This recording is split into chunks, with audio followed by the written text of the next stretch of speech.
appreciate your support, and we'll see you again in the next video. Talk to you then. Hey, what's up guys? I made this video because you asked for it and I'm taking more requests right now. So what do you want to see me do next? Put your wackiest ideas in the comments and let's see what kind of fun we can have with the next video. I'll see you there.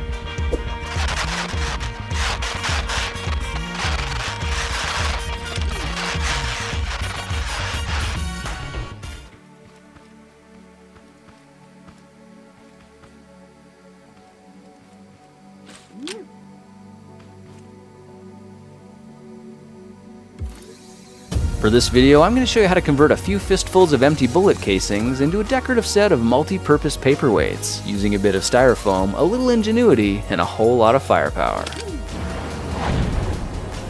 To start this project, you might want to check the legalities of making these artfully disguised paperweights where you are. Brass knuckles are banned in quite a few places, and if that's the case where you live, then don't make your knuckles out of brass. Alright, let's kick things off with a few handfuls of bullet shells. I salvaged these brass casings from a local shooting range, so there aren't any bullets in them. You can tell the primer's been fired as well, which is important. Now let's fire up the mini metal foundry I showed you how to make in a previous project and toss the empty shells inside to get them warming up. Now a lot of people have asked whether this improvised backyard foundry can actually get hot enough to melt brass, and the answer is yeah, it'll melt brass no problem. In fact, you can melt copper, silver, and even gold without any trouble at all, and the best part is you can do it on propane. Propane burns clean, costs less, and melts metal way faster than charcoal does, but you do need a specially designed jet torch to balance the fuel-to-air ratios and make it work properly. This is the design I came up with, and I'll show you how to make this gas blaster torch in another project video. Now it's only been about 8 minutes, but peeking inside the foundry, you can see that amazingly, the brass casings have already melted down and liquefied completely. That's really impressive considering the melting point of brass is around 1700 degrees Fahrenheit, and the foundry was cold when we started less than 10 minutes ago. The liquid metal is bubbling because brass is a mixture of copper and zinc, and at these temperatures, the zinc is starting to boil and vaporize right out of the mix. We don't really want that to happen, but luckily there's an easy way to stop it. I went to the dollar store and picked up a bottle of cockroach killer, which you can see is actually just 100% boric acid. If we sprinkle a generous amount of the white powder into the soup of molten metal, we can sit back and watch it do the dirty work for us. Boric acid helps clean the metals by absorbing impurities and helping prevent new oxide layers from forming on the surface. And if you put it in before you fire up the foundry, it'll melt your metal even faster and help keep the zinc from boiling off as well. Okay, the crucible's full and everything's completely liquefied, but before we pour the metal, it's a good idea to scrape any gunk off the top and clean it up a bit. I typically use a pair of old steel tongs for skimming the slag, but you can use anything you want as long as it's made of steel and you don't ever plan on using it for anything else. I went ahead and poured these liquefied bullet shells into a beat up old muffin tray, then knocked the ingots out and let them cool into a stack of mini brass biscuits. Now to transform these heavy metal muffins into fistfuls of defensive jewelry, we'll need a styrofoam cutting template like this one I made in Photoshop. If you want a copy, just check the description and download it for free. Glue the paper template to 2 layers of dollar store foam board, then carefully cut it all out. A cool trick to cutting the finger holes is to simply heat one of the leftover casings and push it straight into the foam. With just a touch, you'll see it melts perfect circles all by itself. An even better way to slice foam is with a hot wire foam cutter like this one I made from cheap and commonly available materials. This styro slicer uses electricity to quickly and accurately trace the edges of paper templates without cutting the paper itself. That means you can use styrofoam to make just about anything you can think of, so watch for how to build the styro slicer in another project video. Okay, now that we've got our foam knuckles carved out, the next step is to glue 2 styrofoam risers to either side of the base and bury it in a bucket of sand. I filled a small trash bin half full of common play sand, then gently nestled the foam knuckles down into the loose layer on the top. From here, all we need to do is add a bit more sand to fill the bucket the rest of the way, then give it a little shake so the sand levels itself out, exposing the foam risers at the top.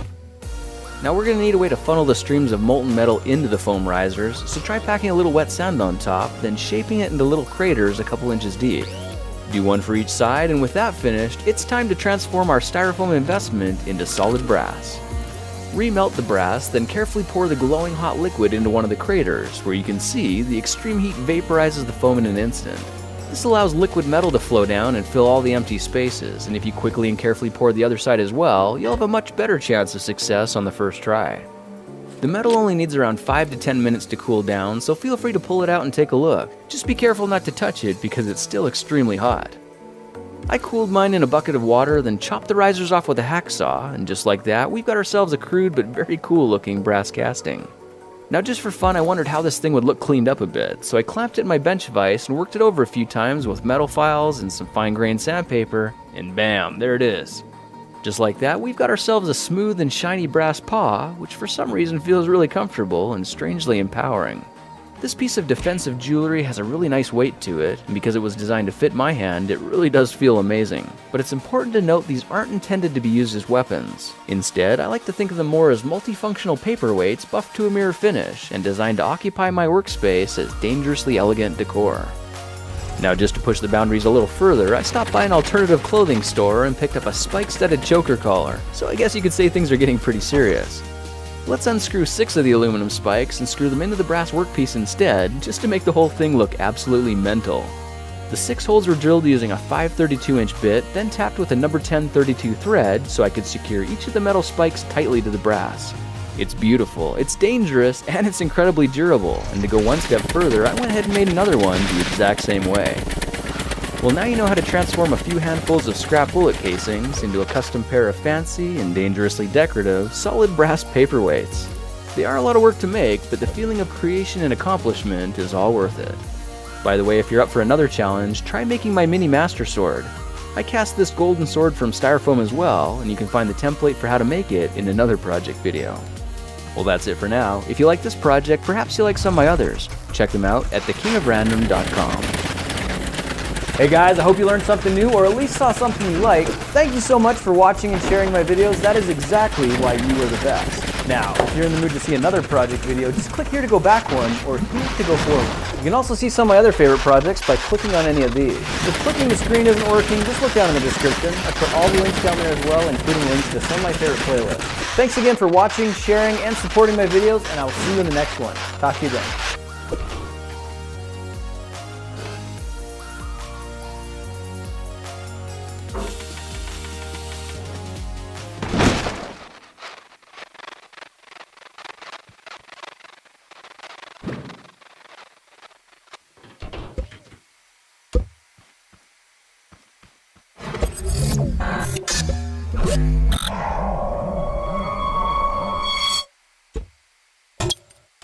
Hey, look at this! There's a broken canister of mutant ooze leaking down into the sewers. I got a little too close and this mysterious goo is all over my hands now. But don't worry, because this sticky slime is non-toxic, and it's so easy to make, a 3-year-old can do it.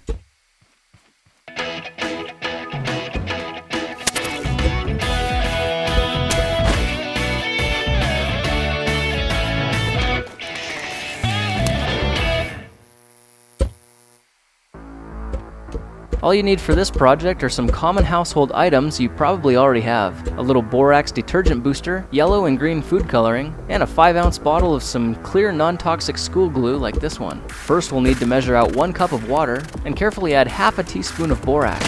Stir that in as best you can, and now we'll need a separate bowl to hold half a cup of water. This is the part where you can take the lid off your glue bottle and dump the entire thing in. Stir the glue and water together so you get a good mix. And grab your food coloring because we're going to use 2 drops of green and 5 drops of yellow. The yellow is going to give this a slimy yellow-green look, so stir it all together, but don't touch yet. It's only when you add the borax mixture into the bowl that the gelled ooze starts to form before your eyes. You can try and stir it together now, and what you're going to find is a great green glob of flubber. This slime is so shiny, so stretchy, and so gooey and green that it's nearly irresistible not to put it in your mouth. Luckily, it's non-toxic and doesn't really taste bad, but it's probably better if you kept it in your hands. When you can transfer your slime to a different bowl, there'll be a little water left over and that can be thrown away. This stuff looks pretty wet and sticky, and if you're not careful, it can get everywhere. But if you dump it out on something like a table and let it flatten out, the whole thing is firm enough to pick up and flip over like a pancake. Because we used clear glue, the slime itself is transparent, and when you hold it up in front of a light, it resembles some kind of alien experiments. That's kind of creepy. We're gonna need a way to store our slime, and I tried putting it back in the glue bottle, but this old Play-Doh container is much better. One batch actually filled both these containers, but I want a canister that stands out. This looks like it should work. It's just a couple of 2-inch ABS cleanout adapters and plugs from the hardware store, and some leftover acrylic tubing. If you want to make this at home, there's a good chance you don't have any acrylic, so I'm gonna try and imitate this with a clear 2-liter bottle. First I'll need to empty this bottle, and my wife really likes this method. Then after it's cleaned and dried, I'm gonna grab some scissors scissors. I'm cutting off the bottom, the side, and top pieces so that I get this nice rectangle sheet of plastic. It naturally wants to roll up into a large tube, so I'll use that to my advantage by placing both ends inside the ABS adapters and letting it expand. I decided to use hot glue to try and hold this overlapping bit together, then remove the caps and continue with the rest. I'm just using the plugs on the ends to keep the tube the right size as the glue cools. I also added some glue around the edges to make it all a little stronger. Now hot glue can go on the ends and the adapter is twisted on over top to ensure good contact with the glue, making this an ooze-tight seal. Well, it's not as perfect as an acrylic tube would be, but it's free. Now our slime can go inside, and when the cap is on, it's actually looking pretty good. The clear plastic allows the ooze to show through, and the ABS fittings give it a more authentic look. How do you think your neighbors might react if they happened upon something that looked like this? Would they call the police? It's non-toxic and dissolves in water, so should be pretty easy to clean up. Just for fun, I went to the dollar store and got some yellow glow sticks to put inside. I'll break them up to get the chemicals mixing and shake them until they glow. When I push one of the rods into the center of the ooze, it glows an eerie green light. One is enough, but I'll try two and put the cap back on. I like how this is looking. You can lay this glowing mutant ooze down in dark corners and people will have a hard time figuring out what it is. Well, that was a fun project and a favorite new toy. If you like these videos, click here to subscribe and select to be notified when I upload my next one. Hit the thumbs up button and share with your friends. I appreciate your support. Thanks for watching.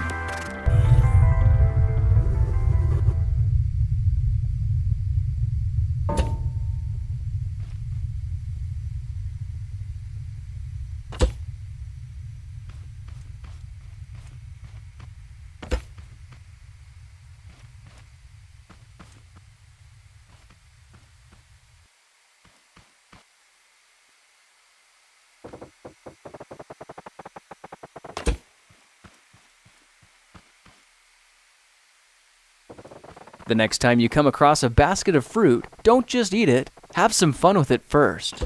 In this project, we're converting any ordinary apple into a decorative and completely edible apple swan.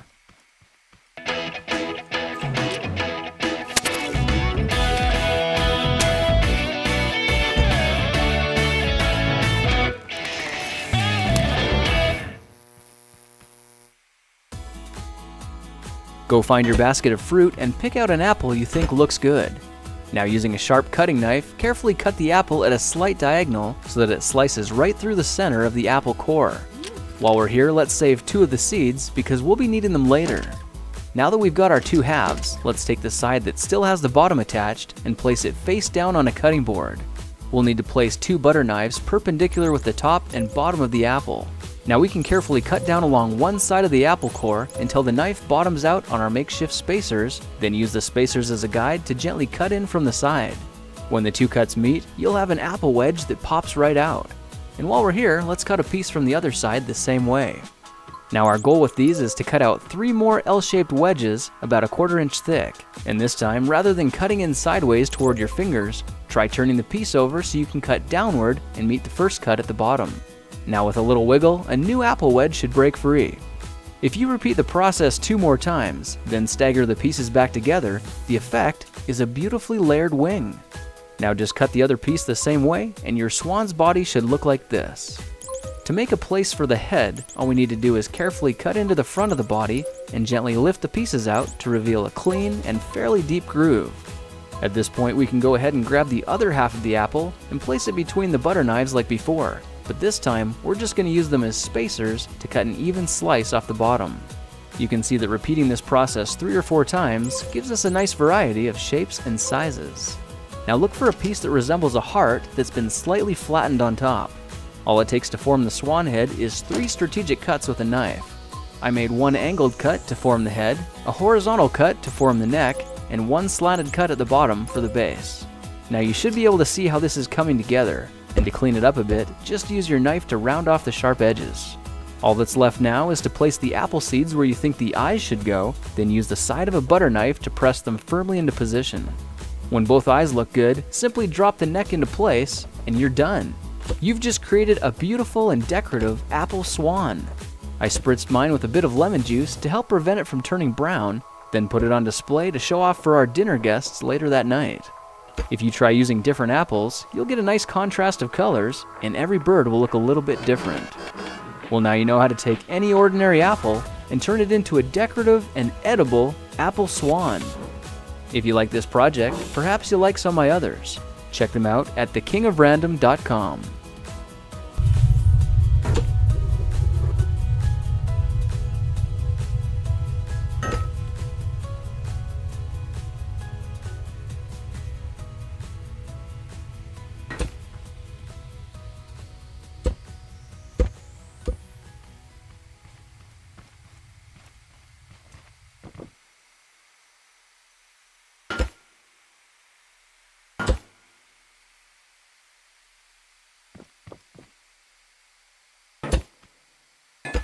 For this project, I'm going to show you how to hack an N64 game controller into a rocket launch controller that'll ignite fireworks up to 30 feet away or launch a rocket the moment you say so.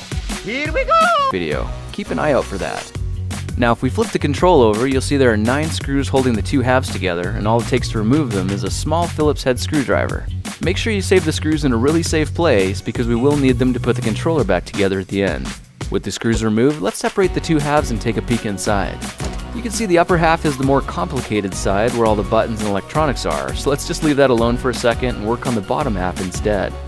Grab a pair of pliers and look for the plastic support where the A button goes, then grip it firmly and tear it off because we don't need it. While we're here, let's rip the top off the housing where the controller packs go as well. It'll all make sense in just a second. Now it's really helpful to file and grind down the little ridges on the inner walls of the slot and clean up the rough edges where any plastic got removed. It'll take a bit of work, but when all the walls are relatively flat and you've smoothed down most of the rough edges, you'll find that you can push 2 9-volt batteries inside and they fit perfectly. That means we can make an improvised power pack to keep the whole system portable and self-contained. Okay, we're finished with the bottom half of the controller for now, so let's move over to the top side. Go ahead and rip the circuit board right out of the casing, but make sure you keep all the buttons in a safe place so you don't have to waste time looking for them later. I removed the 3 small screws that hold the thumbstick assembly to the casing, and as you can see, the whole thing just pops out now in one piece. Before we start modifying this unit, there are a few quick adjustments that need to be made to the underside of the casing, like breaking off the plastic ridge right above the start button area and tearing off the support walls where the A button used to be. This will free up some space for a few new components. Now we also need to drill a couple holes in the top, so I'm using a 15 64-inch drill bit to cut a hole directly in the center of where the Nintendo logo would normally be, and a 332-inch bit to cut a sound hole just below that. At this point, the upper casing is completely finished, so let's get back to modifying the thumbstick assembly. Only one screw holds the assembly together, but you need to be extremely careful when removing it because the whole casing is spring-loaded and it'll try to burst open on you. It'll be a lot easier if you don't let that happen. The bottom part of the assembly is where the trigger button used to be, and our goal here is to replace it with a momentary push button switch. Of course, that means we'll need to cut a space for it.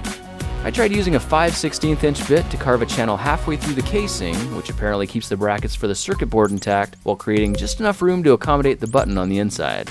Now if we dig up the original Z button circuit board and cut a 5/16" hole straight through the contact pad, we should end up with a hole the right size for our switch. I found this momentary switch in packs of 4 at a local electronics shop. We don't need the cap or the little tip at the end, so go ahead and snap it off with a pair of pliers. Flip the switch over and solder insulated copper wires to each of the terminals for durability and good electrical contact. And when the solder cools, you can see that connecting the button to the circuit board is as simple as pushing it through from the underside, then tightening the washer and the hex nut securely on the top.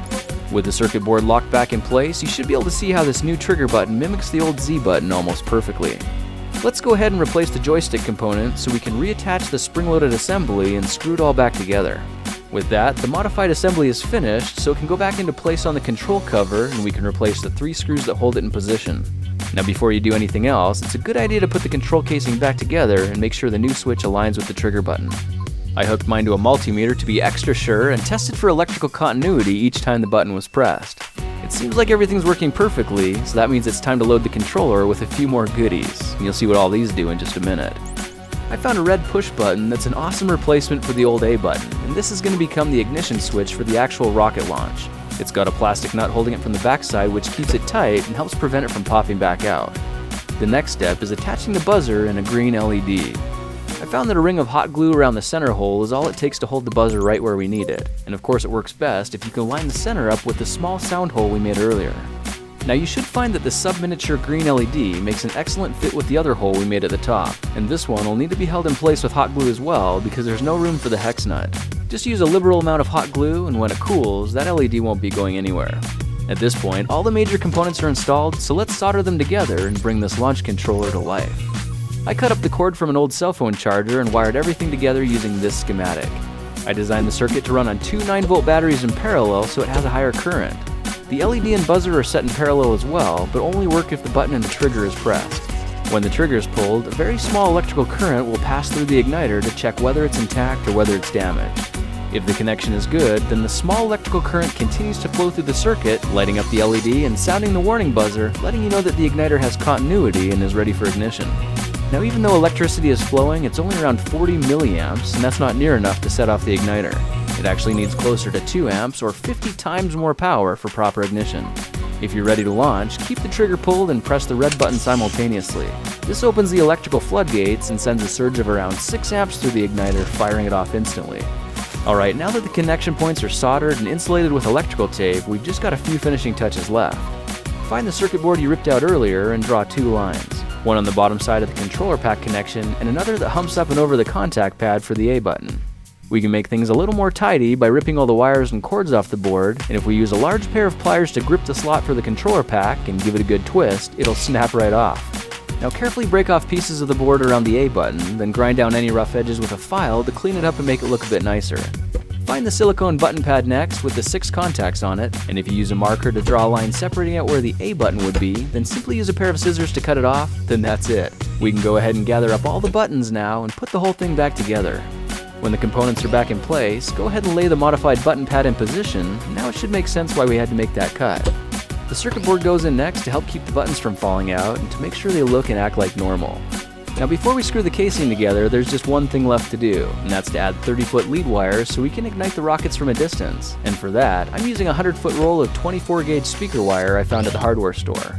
I soldered and taped the wires into position, then tied a knot on the inside of the casing to protect the wire from getting pulled out accidentally. At this point, let's feed the two 9-volt battery clips through the slot for the controller pack and screw the two halves back together.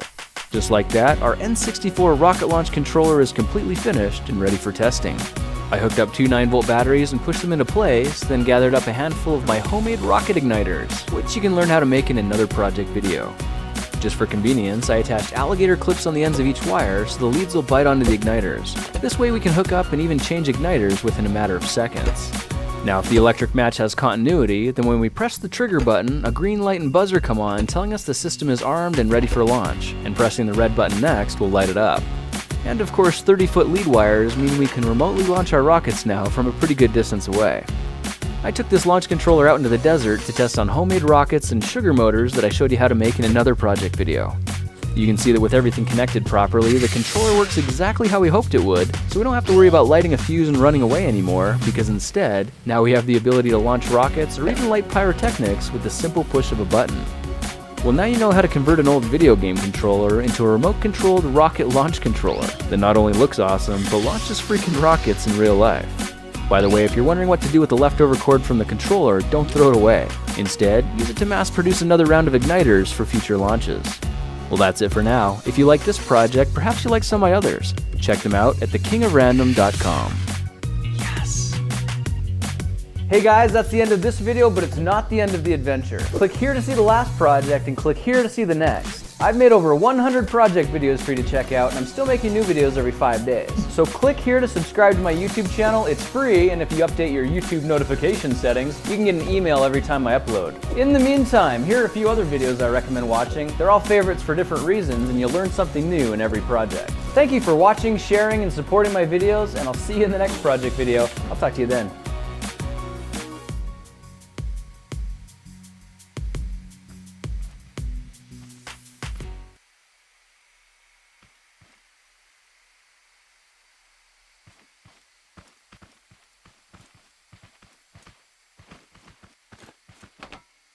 This little pocket pistol will shoot a matchstick with power, blast toothpicks into fruit, and lob fiery darts over 20 feet away.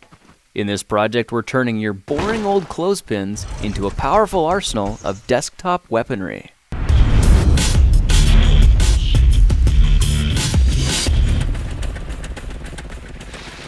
All we need for this project is some wood glue, a utility knife, and a simple clothespin. Just make sure it's the wooden kind with the metal spring. Alright, let's get started by pushing on the clothespin sideways so we can break the tension and remove the spring.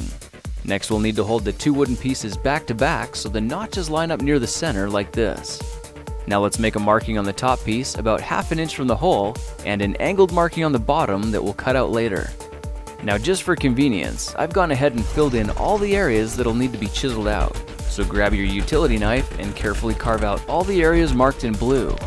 The long channel we just made here is going to be 1/2 of our gun barrel.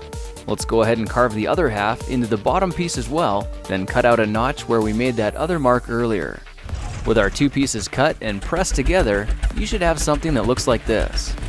Okay, it's time to make this permanent, so why don't we try using a dab of wood glue on a scrap piece of paper, then carefully slide the pieces through it, giving them both an even coating. Now simply press the two sides together, wiping away any excess glue, and let it sit for a bit. After about 5 to 10 minutes, it should be just strong enough for us to attach the spring. Push one end of the spring into the inner chamber and hook the other end over the outside notch.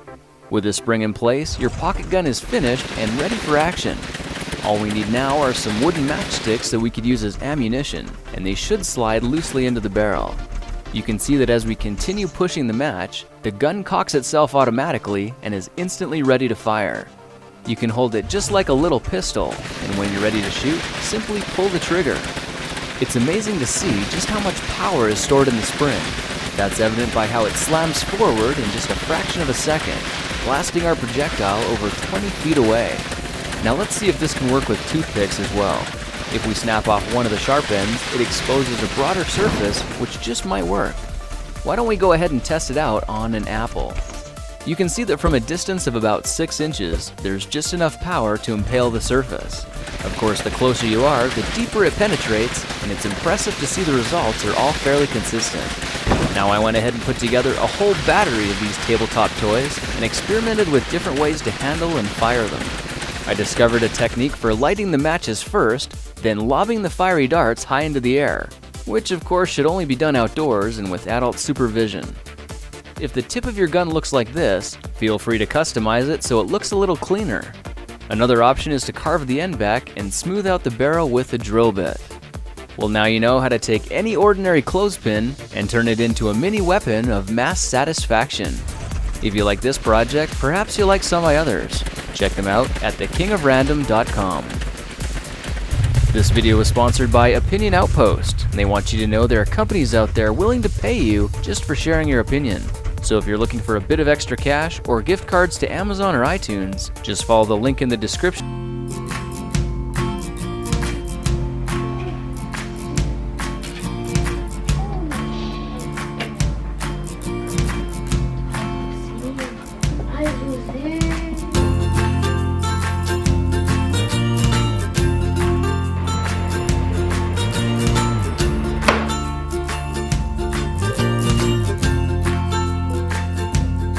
Hi, Zeus. Hey, baby. How you doing, boy? How's the hot chocolate, boy? Love it? Is it good? Making your eyes go cross?